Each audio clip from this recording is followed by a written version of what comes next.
This is my own version ng pagluluto ng Pancit Lomi. Napaka simple at madali siyang i-follow.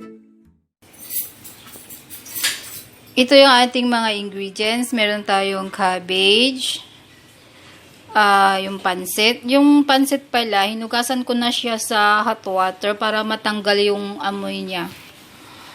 Then, chisim, carrots, crab meat, bean sprout, meron din tayong fish ball, fish cake, light sauce, black pepper, white pepper, oyster sauce, minced pork. Yung minced pork, marinate ko na siya sa kunting light sauce, black pepper, tsaka potato starch. Then, meron din tayong bawang, tsaka sibuyas, tsaka itlog. Tapos, gagamit din tayo dito ng cooking oil, tsaka water. Naglagay na pala ako ng kunting mantika sa ating pan. Tapos, pag mainit na yung mantika, unang gagawin ko, ipa-fry ko muna yung eggs.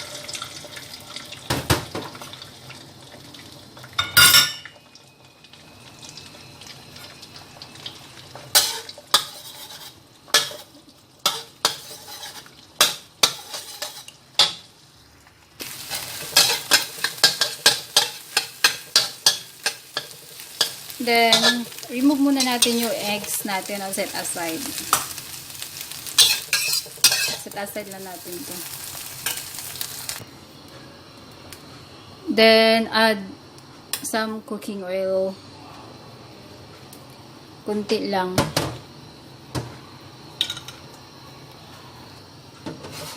Then, pag mainit na yung mantika natin, syempre, maglalagay na tayo ng gigisa na natin yung sibuyas.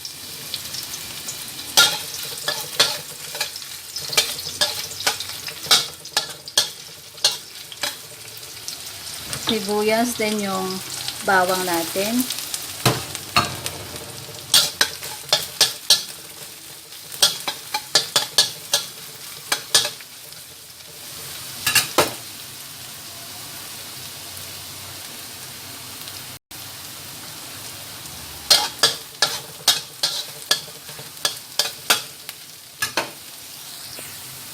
Then, pwede na natin ilagay yung minced pork.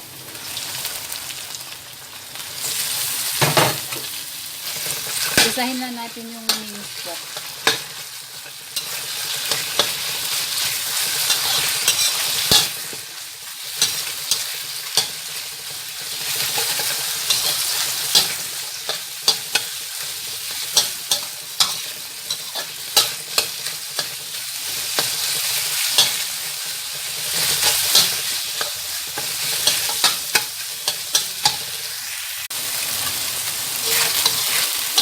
Tapos, ayan, pag nag-iba na yung kulay ng minced pork, pwede ko na ilagay yung fish ball, tsaka carrots. Stir ko lang saglit.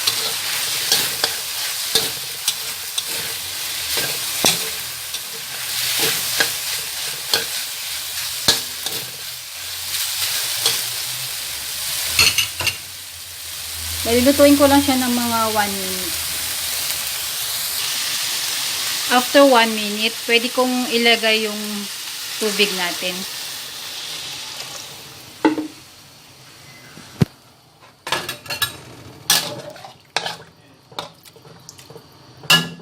Ilagay ko na yung tubig. Tapos, after ng water, pwede kong ilagay yung cabbage ko. Cabbage. Black pepper, yung white pepper, light sauce, then yung oyster sauce.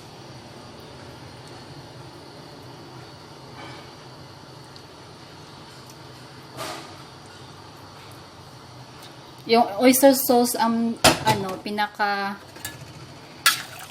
ko dito, yung ginamit ko yung pampalasa.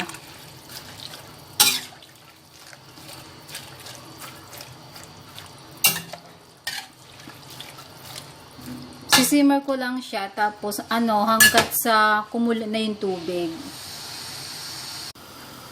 Nag-boil na yung water natin. So, pwede ko nang i-add yung fish cake ko. Fish cake. Then, yung noodles. Yung pancit natin.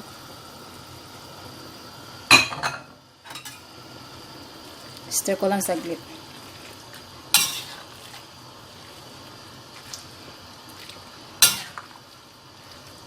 Napaka-easing recipe lang to. Tapos talagang masarap siya, guys.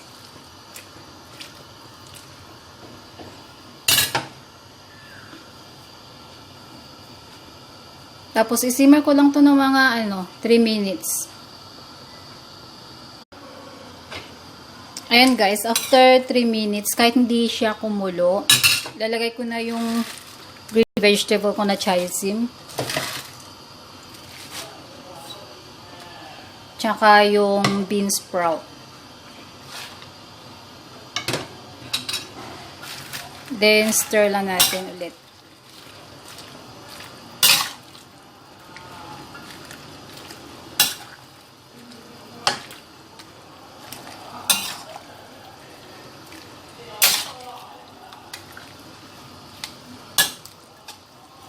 So, haluin na natin mabuti yung mga ingredients natin, guys.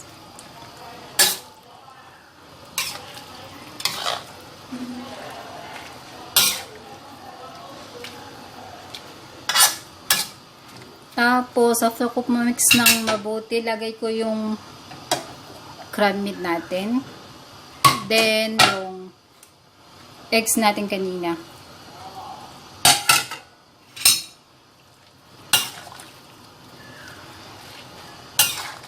Tapos, habang nagluluto kayo, tikman nyo na rin yung timpla kung tama lang.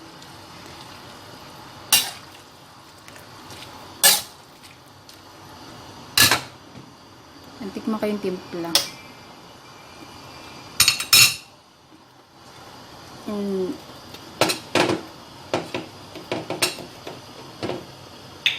Mag-add ako ng more black pepper. Kasi gusto ko talaga yung ng black pepper. Maraming black pepper. Ayan.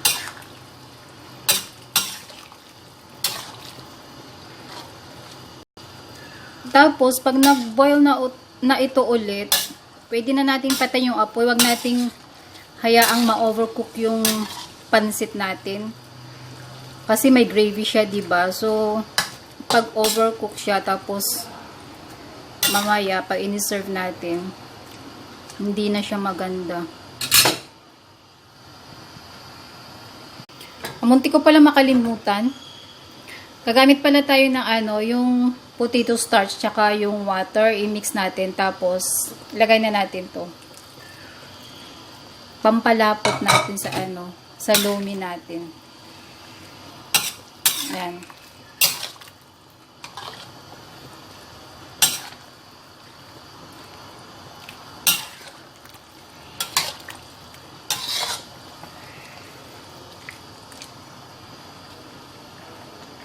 Guys, medyo malapot na yung gravy natin.